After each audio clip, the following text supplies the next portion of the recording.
తనకి ఇప్పుడు మీ అమ్మ అవసరం ఉంది, పెద్దోళ్ళ అవసరం ఉంది, నువ్వు అక్కడే ఎలా చూసుకుంటావు అంటే నాకు ఆ రోజు మా భార్య కూడా ఒకసారి వాళ్ళు అన్నీ చెప్తున్నారు కదా, ఎందుకంటే ఒకసారి వినండి అంటే సరే అమ్మా నీకోసం వస్తాను అని చెప్పి మళ్ళీ తిరిగి రావడం జరిగింది. అండ్ ఇది ఈరోజు నా గురించి ఆరోపణలు వేస్తున్నారంటే అది నేనేం చెప్పలేను, ఓన్లీ మీకు ఆధారాలు మాత్రమే చూపించగలుగుతాను. ఇప్పుడు వాళ్ళు చెప్పి నేను చెప్పి ఇది కరెక్ట్ కాదండి, నేను ఎప్పటి నుంచో కూర్చొని మాట్లాడదాం అంటున్నాను. పిల్లలకి లోకల్లో ఉన్న అక్కడ లోకల్లో ఉండేది ఎవరో కాదండి, మా బంధువులే అండి అందరూ. ఆ చుట్టుపక్కల గ్రామాలందరూ మా నాన్నమ్మలూరు, అమ్మమ్మలూరు అందరూ మా వాళ్ళండి. వాళ్ళ పిల్లలు, వాళ్ళ బంధువులు. సో వాళ్ళకి అన్యాయం, వాళ్ళు నాకు వాళ్ళ అర్జీలు పెట్టుకున్నారు, వాళ్ళ లెటర్లు పంపించారు, వాళ్ళన్నీ చేశారు. నేను వాళ్ళకి సపోర్ట్గా మద్దతుగా నిలబడి ఏమైంది నేను అడిగేసరికి వినయ్ అతనికి ఫోన్ చేశారు, మెసేజ్లు పెట్టాను, సార్ వాట్ ఈస్ హ్యాపెనింగ్, ఇంకా కావాలంటే కాళ్ళ మీద కూడా పడతానండి, ఈ ఇష్యూ క్లియర్ చేయండి మాట్లాడుకుందాం అంటే చాలా దురుసుగా రిప్లైలు పెట్టారు. నేను ప్రతిదీ ఈరోజు సాయంత్రం 5:30కి ప్రెస్ మీట్ పెట్టి ఆగానండి, ఇంకా ఆగలేను.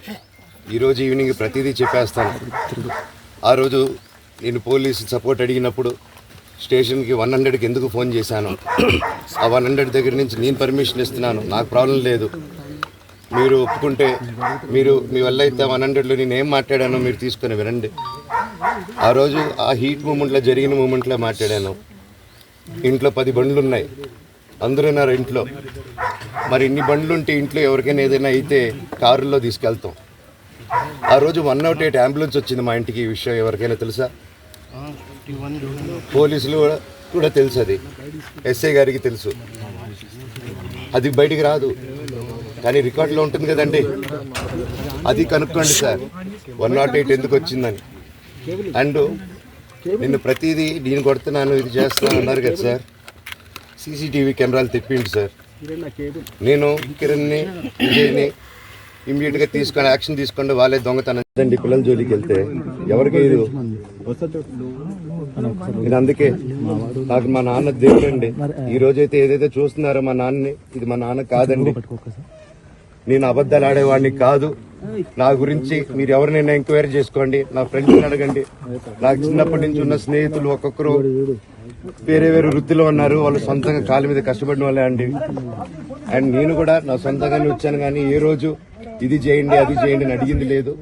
అండ్ ప్రతిదీ నేను సాయంత్రం వచ్చి మీకు ఎక్స్ప్లెయిన్ చేస్తాను, దయచేసి కోఆపరేట్ చేయండి. అందరూ ఉన్నందుకు.